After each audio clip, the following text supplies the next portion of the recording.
Obrigado pelo convite. Amém. E que Deus nos abençoe nessa manhã. Bom, eu tenho aqui ao meu lado, então, dois teólogos, um de soteriologista calvinista, aqui representado pelo Nicolas, e outro de soteriologia arminiana, hoje representado aqui pelo Dr. Carlos Vailate. E o que é que muda nessa soteriologia? Muda que o calvinista sempre vai defender que não existe livre-arbítrio, né? Enquanto que essa vai ser uma defesa para o arminiano. E o pastor Nicolas, na sua opinião, Judas teve escolha ou foi predestinado, nasceu para ser o traidor, e por quê? Bom, eu acredito que Judas foi predestinado para ser o traidor. Do modo como o tema está formulado, é importante a gente fazer uma ressalva inicial, porque eu não acredito que Judas tenha sido um robô, como comumente o calvinismo é atacado, né? É um espantalho que criaram. O calvinismo, a doutrina calvinista, não prega que os seres humanos são robôs, que não têm vontade. O que acontece é que a vontade do homem e o exercício dessa vontade está dentro da soberania de Deus, na visão calvinista. Então eu acredito que Judas foi predestinado, mas tudo que Judas fez, ele fez porque ele quis. Tanto que ele é responsabilizado por isso. Essa é a famosa tensão que, inevitavelmente, nós vamos cair aqui, né? A tensão da soberania de Deus e da responsabilidade humana. Porque nós vemos que Deus opera nos indivíduos, Deus decreta todas as coisas. Eu defendo que Deus decreta os detalhes da vida dos indivíduos, de todos os indivíduos. Mas isso, de uma maneira misteriosa, não torna os indivíduos inocentes ou indesculpáveis pelas coisas que acontecem. Não torna Deus culpado do mal. Pode falar, mas como assim, pastor? Isso é uma contradição. Não, um paradoxo. É algo que... São duas verdades que a Bíblia afirma e nós caminhamos lado a lado. Então, eu defendo que Judas foi predestinado, porque, por exemplo, o texto de João 17:12, que é um texto chave para essa discussão, fala... Jesus fala, quando eu estava com eles, guardava-os no teu nome que me deste, e protegi-os, e nenhum deles se perdeu, exceto o filho da perdição, para que se cumprisse a escritura. Então o que a gente percebe aqui, até o autor faz um jogo de palavras, porque ele fala que se perdeu e é o filho da perdição, mostrando que aquilo não foi um acidente, mas era uma característica de Judas. Judas já estava nos trilhos para aquilo, ele foi colocado nos trilhos para aquilo, não foi um acidente de percurso. Jesus não deixou Judas escorrer entre as mãos, isso já estava no conhecimento de Jesus. E o mais importante desse trecho é a passagem que fala ali que isso aconteceu para que se cumprisse a escritura, referindo-se aí às profecias a respeito de alguém que trairia Jesus. A discussão pode caminhar no sentido de que precisava ser Judas ou poderia ser qualquer outro. Isso aí a gente, ao longo do debate, a gente pode tratar. Mas essa expressãozinha, ela aparece pelo menos mais 2 vezes, ou 3 vezes no Evangelho de João, João 13, João 19, 24 e João 19, 36, mostrando essas profecias que se cumprem a respeito de Jesus e a respeito de Judas, inclusive. Então é algo muito forte no Evangelho de João, que realmente Deus escolheu Judas para esse propósito. Okay. E é claro que isso se expande para outros personagens aí que a gente vai discutir ao longo do programa. Bom, espero que nesse debate, eu tô achando que a câmera tá muito para cima, diminui aí, por favor. Eu tô muito teto. Eu espero, Nicolas, que nesse debate você consiga em algum momento essa oportunidade de destruir esse espantalho e explicar como funciona. Se ele não é um robô, conforme você está dizendo, uma frase que eu pensei aqui, ele traiu porque ele quis, mas ele não tem livre-arbítrio. Então, como entender essa tensão aí? Doutor Vailate, e aí, Judas teve escolha ou foi predestinado? Bom, por que Judas traiu Jesus? Nós poderíamos dar pelo menos 2 respostas básicas a esta questão. Uma delas, aquela que o Nicolas deu.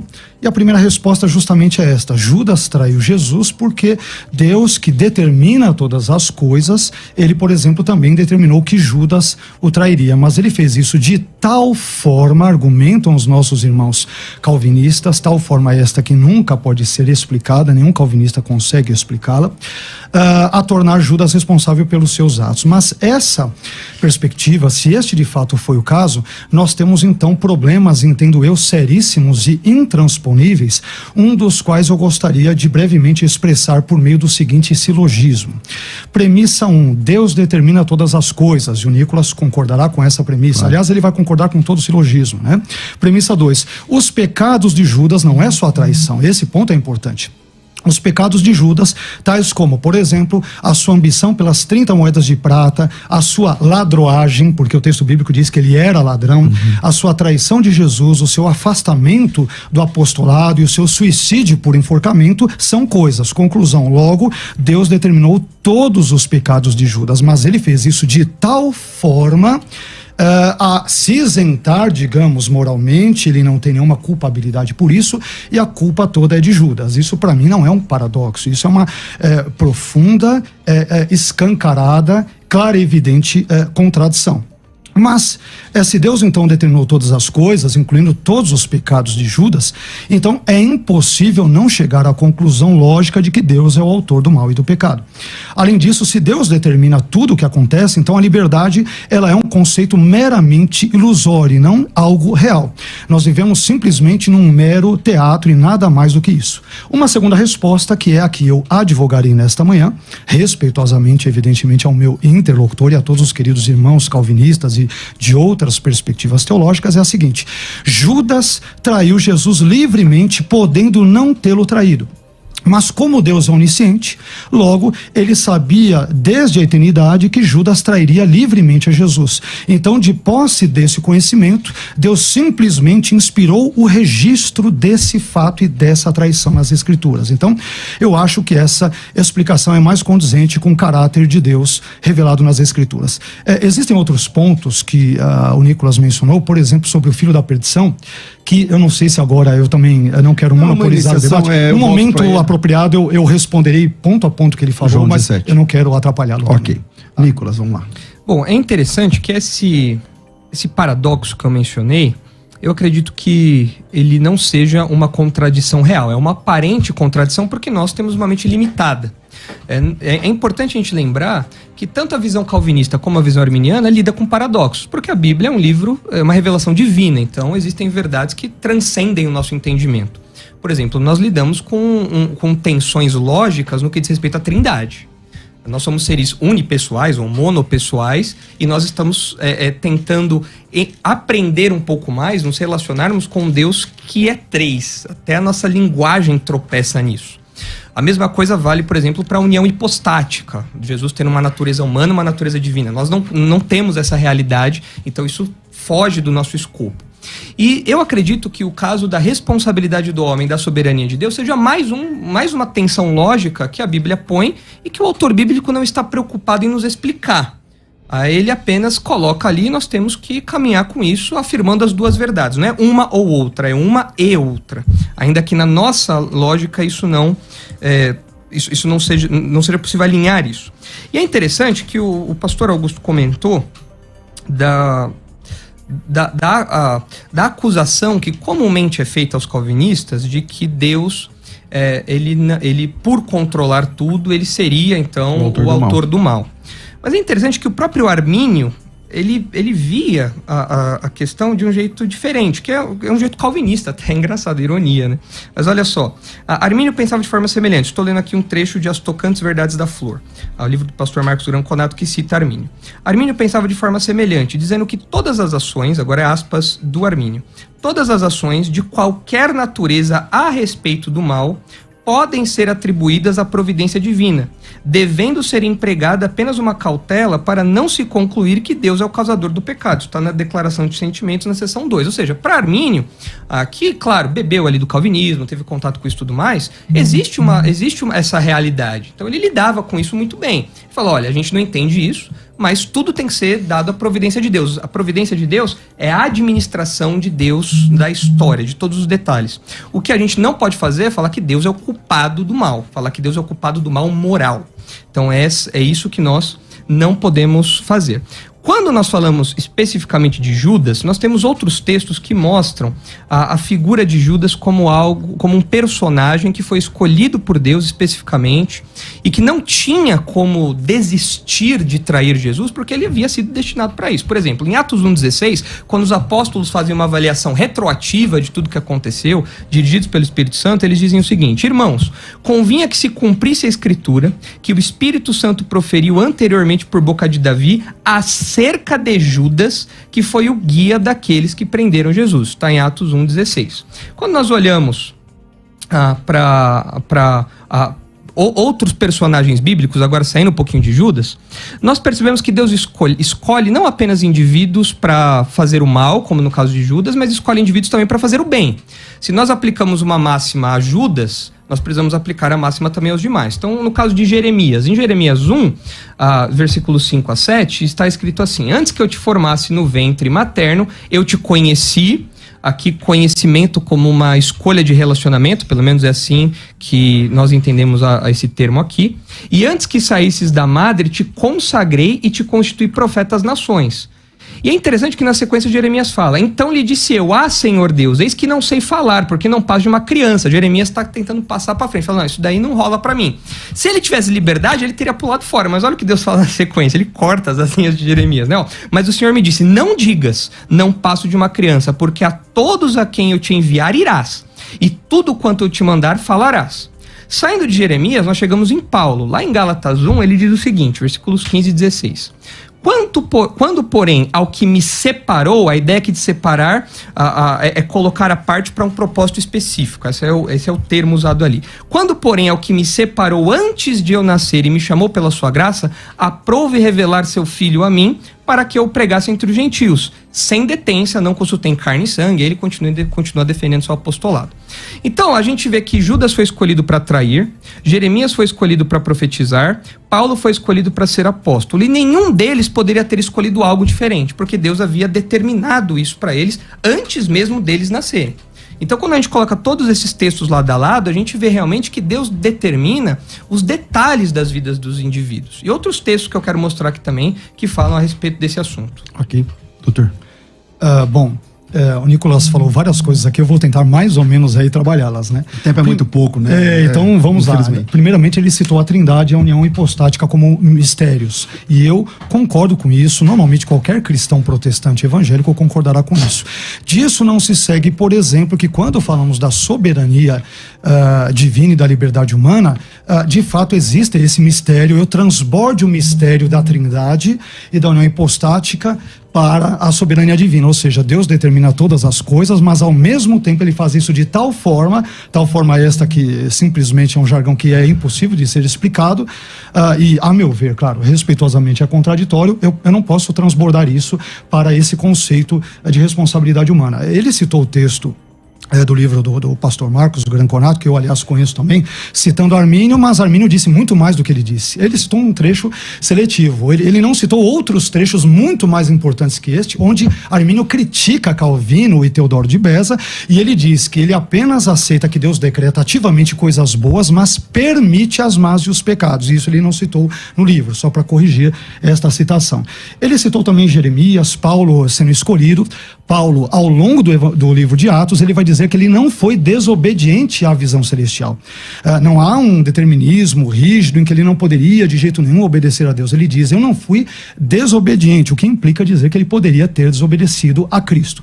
Quanto à ideia do determinismo, o determinismo, entendo eu, tal como advogado pelo Nicolas, de forma geral, que é uma perspectiva compatibilista, onde Deus decreta todas as coisas, determina todas elas, como ele realmente mencionou, e ao mesmo tempo o homem é livre. Existem pelo menos 5 razões pelas quais esse tipo de determinismo não funciona, e eu rapidamente vou citá-las. Primeiro, esse determinismo causal universal divino, ele não pode oferecer uma interpretação coerente das Escrituras, porque existem vários textos das Escrituras onde as pessoas, ao serem punidas, ao serem julgadas, ao serem recompensadas, ao serem elogiadas, isso pressupõe o tipo de liberdade libertária, como por exemplo Armínio defendia, ainda que ele não usasse essa terminologia e ela fosse posterior.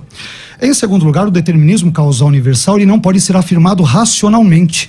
não é algo racional. Por quê? Se alguém passa a acreditar que o determinismo é verdade, como é o caso do Nicolas e de todos os calvinistas que pensam igual a ele, então, o Nicolas e todos os calvinistas também têm que acreditar que a razão que os levou a acreditar nisso é simplesmente que eles foram determinados a acreditar nisso. Então, não se tem condições, de fato, de sopesar os argumentos pró e contra de se decidir, por exemplo, livremente com base nisso. Então, nesse caso, quando você percebe que a sua decisão de crer no determinismo, ela mesma foi determinada por Deus, logo isso não é algo racional. Ele não está defendendo isso racionalmente, ele simplesmente está fazendo aquilo que o determinismo invisível mandou sinapses para o cérebro dele, o que ajudou a dar ignição na boca dele, e ele está simplesmente reproduzindo isso mecanicamente, por mais que ele não admita isso. Essa é a conclusão lógica.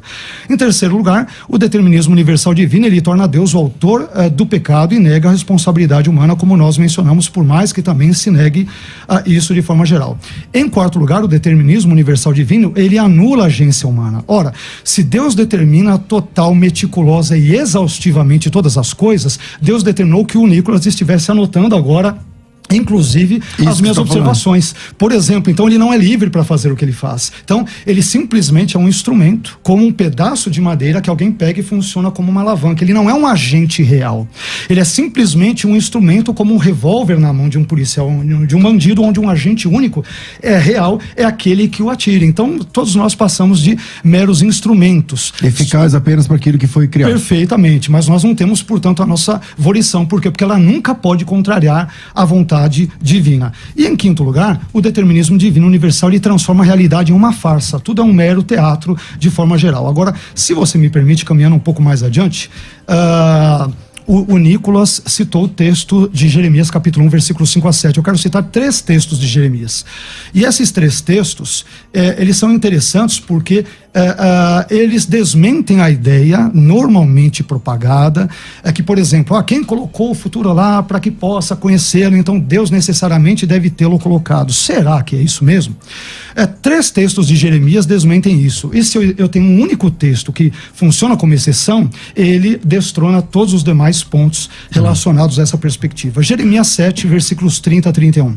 Porque os filhos de Judá fizeram o que era mal aos meus olhos, diz o Senhor, puseram suas abominações na casa que se chama pelo meu nome para a contaminarem, e edificaram os altos de Tofete, que está no vale do filho de Rinom, para queimarem a seus filhos e a suas filhas, o que nunca ordenei, nem me subiu ao coração. Jeremias 19:5. Porque edificaram os altos de Baal para queimarem os seus filhos em holocausto a Baal, que nunca ordenei, nem falei, nem subiu ao meu coração. Jeremias 32:35. E edificaram os altos de Baal, que estão no vale do filho de Rinom, para fazerem passar seus filhos e suas filhas pelo fogo a Moloque, o que nunca lhes ordenei, nem subiu ao meu coração, que fizessem tal abominação para fazerem pecar a Judá. Ora, como Deus pode ter determinado ou colocado no futuro esses vários pecados mencionados por Jeremias, se o próprio Deus, nos textos que acabei de ler, diz que nunca ordenou que tais pessoas praticassem os pecados que eles praticaram? Portanto, Deus não colocou esses pecados lá no futuro, apesar de pré-conhecê-los. Então, eu caminharia por aí por enquanto. Ainda está faltando eu responder a fala dele sobre João. Daqui a pouco chegaremos lá. Vamos lá, Nicolas. Legal. Muito bem. Em primeiro lugar, vamos respondendo e adicionando, né? Nessa dinâmica aí. Porque o tempo não vai permitir. Não, eu reconheço que não vai chegar ao fim. Muita coisa e é uma tensão de séculos. Então não é um debate de uma hora que a gente vai conseguir sanar isso, né? É verdade. Mas vamos lá. O pastor Augusto comentou da questão da aparente irracionalidade da visão calvinista. Eu reconheço que é algo que a nossa mente não consegue entender completamente. Isso não é um jargão, não é uma frase vazia. É algo real, nós não conseguimos entender. Ok. Mas nós precisamos lembrar que, em termos de revelação e razão, a revelação é maior do que a razão. Existem coisas que a nossa razão não alcança. E onde a razão não alcança, a revelação ela completa. Aquilo que Deus revelou é maior do que aquilo que nós podemos entender. Mesmo que Deus revelou. Imagina que ele não revelou, então. É impossível da gente entender mesmo. Mas mesmo naquilo que ele revelou, tem coisas que a nossa razão não consegue entender completamente. Então, é importante que o ouvinte tenha isso em mente, essa máxima. A revelação é mais importante, é maior que a razão, não o contrário. A razão não pode ser maior que a revelação, porque senão eu coloco Deus numa caixinha da razão humana. E ele mesmo fala, os meus pensamentos são muito maiores do que o de vocês. O apóstolo Paulo fala que os pensamentos de Deus são insondáveis, inescrutáveis. Não dá para você seguir esses caminhos aí. Então nós, como seres humanos, precisamos nos unir aí aos teólogos do passado que falavam que Deus faz algumas coisas de modo que nós não a compreendamos para que nós sejamos sempre os alunos e Deus seja sempre o mestre. Quanto à questão, outra questão que o pastor Augusto comentou, dos textos de Jeremias, realmente o texto fala, nunca lhes ordenei, né? E nem isso passou pela mente. Aqui o texto está falando, creio eu, da vontade revelada de Deus. Existe um contraste muito útil entre vontade revelada e vontade decretada. Vontade revelada diz respeito às coisas que Deus revelou que ele espera que nós cumpramos. Então você não pode mentir, você não pode roubar, você não pode matar. São os mandamentos de Deus. De fato, Deus nunca ordenou que o povo de Israel queimasse os filhos e as filhas. Ele abomina isso. Inclusive, ele ordenou o contrário. Não façam esse tipo de coisa como os povos dizem aí. Então, de fato, Deus não ordenou. Agora, nós não podemos dizer aqui que o texto está falando da vontade decretada de Deus. Porque a vontade revelada, como o próprio nome sugere, é aquilo que Deus revelou para nós. Então, eu tenho conhecimento disso. Você está dizendo que tem dois tipos de vontades isso, de exatamente. Deus, Por exemplo, uma revelada e outra decretada. Isso, e uma contraditória. E uma a gente tem acesso e a outra não é uma contraditória, outra. É assim, não, tem que ser contraditório. Se uma ele falou, outra não, é assim. Paulo fala, a vontade de Deus é a vossa santificação. Isso é a vontade revelada de Deus, ou seja, Deus revela o seu caráter, Deus revela os mandamentos, como ele quer que nós vivamos. Qual é o alvo de Deus para a nossa vida? A vontade decretada diz respeito aos eventos da história, do futuro, da minha vida pessoal, que nós não temos conhecimento. Isso Deus não revelou para nós. Pro leigo que está ouvindo a gente, o que é decretado? Decretado é aquilo que é instituído por Deus, aquilo que Deus colocou para acontecer na história, aquilo que Deus escolheu para acontecer na história. Então, por exemplo... Mas ele revelou? Ele não nos revelou. Ele não nos revelou tudo. Por exemplo, Deus nos revelou que Jesus vai voltar. Então, vamos entender o que é decretado e o que é revelado. Que para mim é a mesma coisa. Não. Decretado diz respeito aos eventos da história. Mas ele decretou para quem? Ele decretou na história. Para quem? Para ele mesmo. Ele decretou para tudo. Para ele mesmo? Tudo da história é um decreto. Assim é a visão calvinista. Tudo na história passa por um decreto. O pressuposto da visão calvinista está nos decretos de Deus, assim como o pressuposto, um dos pressupostos do arminianismo está na liberdade humana. São pressupostos. Os decretos também, isso. Apenas a ordem é que muda. Então, são pressupostos que nós temos. Então, os decretos de Deus, alguns ele falou na Bíblia, outros não. Por exemplo, Jesus vai voltar, isso é um decreto. Isso vai acontecer. Isso aqui nós concordamos. Não tem como Jesus não voltar. É a ortodoxia cristã. Então, mas se ele não revelou alguns, como você sabe que é decreto? Se ele não falou pra ninguém? Não, então, ele revelou. Com que ferramenta? Ele revelou, ele falou, este é o meu decreto para a história, isso vai acontecer. Quando nós falamos de vontade revelada, é o exemplo aqui. É algo relacionado à santificação, à minha vida, ao ideal de Deus pro povo dele. Ele queria ou não queria que o pessoal queimasse os filhos a Moloque? Ele não colocou isso por mandamento. Quando o povo fazia isso... Mas a vontade oculta... decretiva quis que eles fizessem. Exato. Você entendeu? Então a vontade de Deus é contraditória, é o que eu já me antecipei a dizer. Não é contraditória. Que são duas realidades que nos ajudam a ser. É simples isso. Assim, Deus quer que eu seja santo. Sim, Deus quer que eu seja santo. Isso ele revelou pra mim. É o meu alvo. É aquilo que eu tenho que buscar.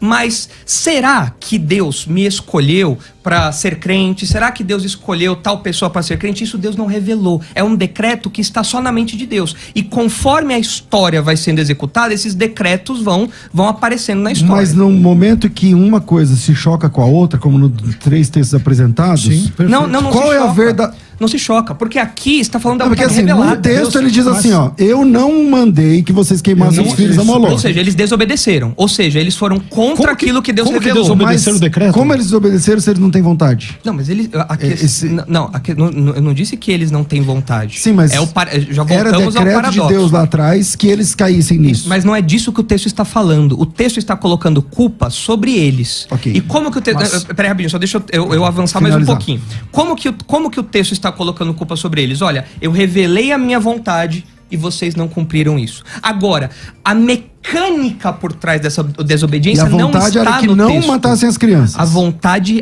que não queimassem os filhos. A moral de Deus revelada ao homem é que não fizesse isso. Eles desobedeceram. Só que por debaixo dos panos tem outra vontade. Existe uma mecânica acima desse texto que nós não entendemos que Deus decretou que isso aqui acontecesse. E aí é um paradoxo, aí não tem como sair. Agora mas aí eu tenho que passar para ele, então. Mas deixa eu só avançar mais um pouquinho aqui. Aí a gente vai fazendo um bate-bola.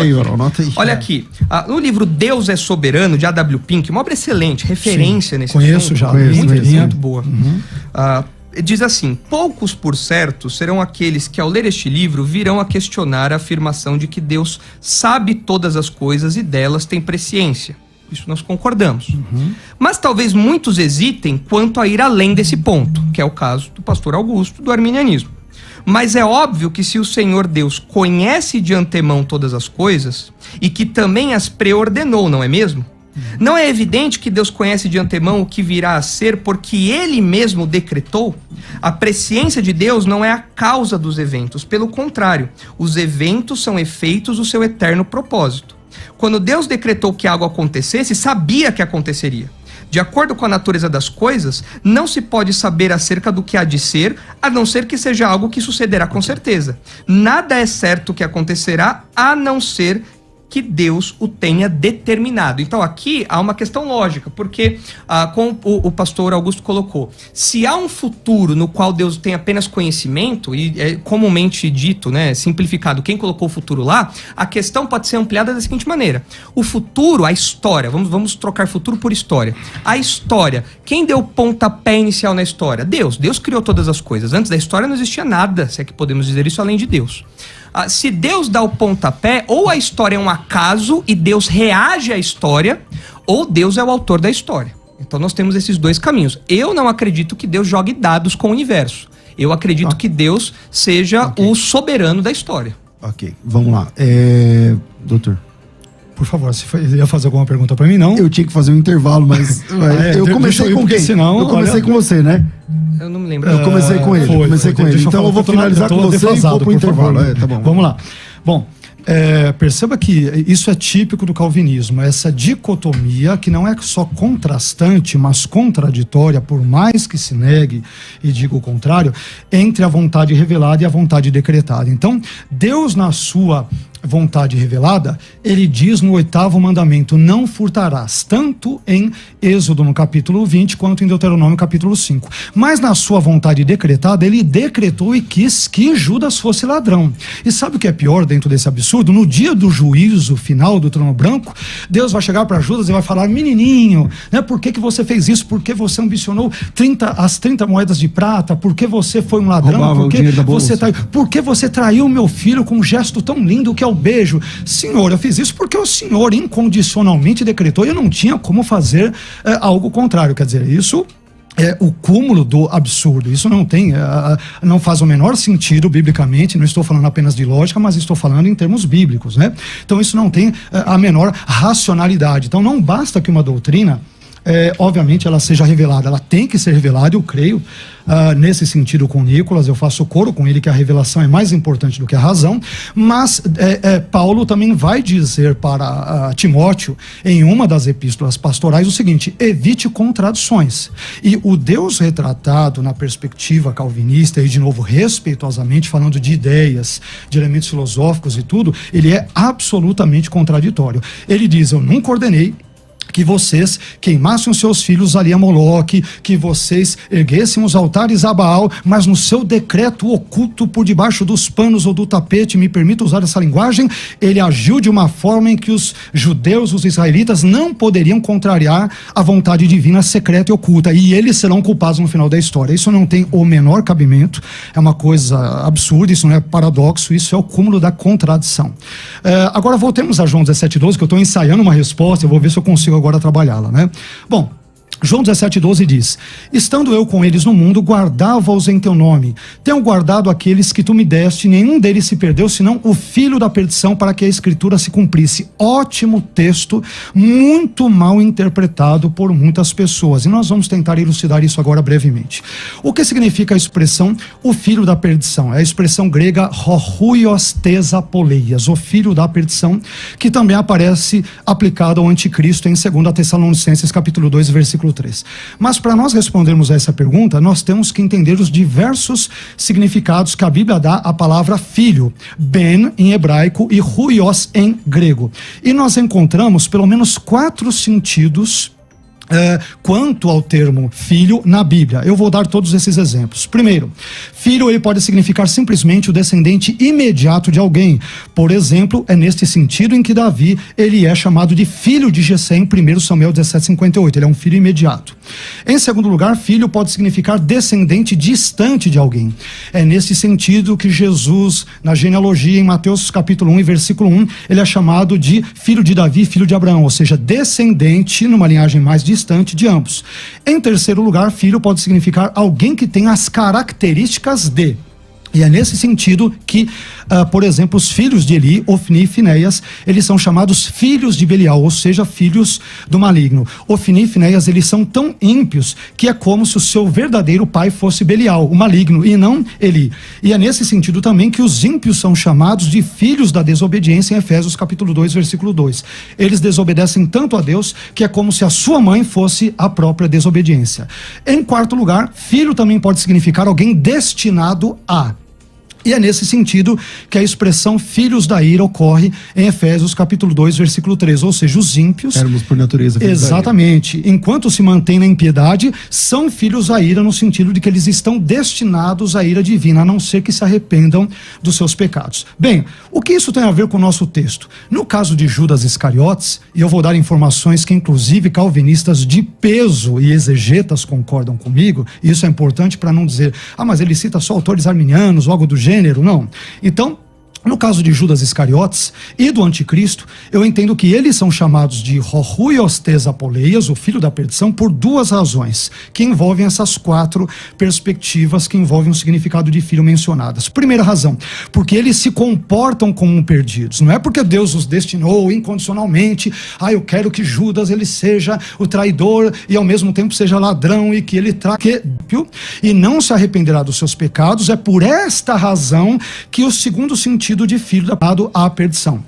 Segundo D.A. Carson, que é um importantíssimo exegeta e biblista calvinista do Novo Testamento, um ótimo autor, ele diz o seguinte: a expressão filho da perdição poderia referir-se ou ao caráter de Judas, que é exatamente o que eu estou defendendo, ou ao destino de Judas. Eu já misturo as duas coisas, eu divido um pouquinho de Carson, mas é interessante porque ele é honesto na explicação. As duas possibilidades são verdadeiras. Já de acordo com Leon Morris, um anglicano calvinista, a expressão filho da perdição significa caracterizado pela perdição.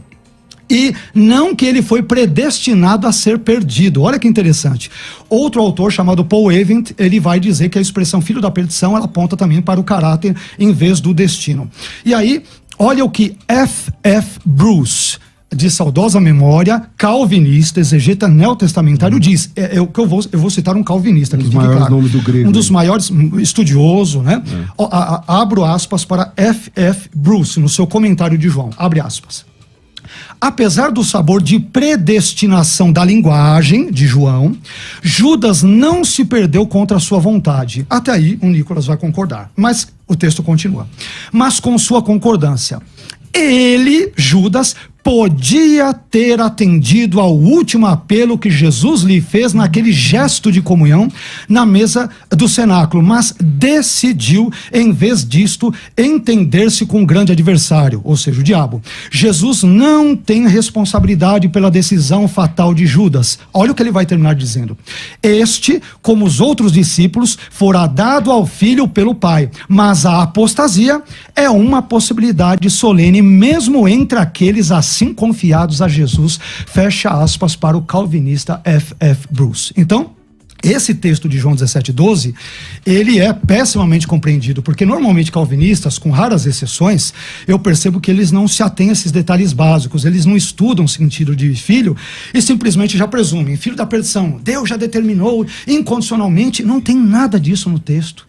Porque nós também éramos filhos da ira. Então, perfeito. Então, essa é uma explicação muito mais coerente, exegética, bíblica, lógica, racional, não macula o caráter de Deus, acaba ainda considerando a liberdade de Judas e não faz com que Deus tenha, eventualmente, que passar por um papelão no dia do juízo e condenar Judas por algo que ele mesmo determinou que ele fizesse.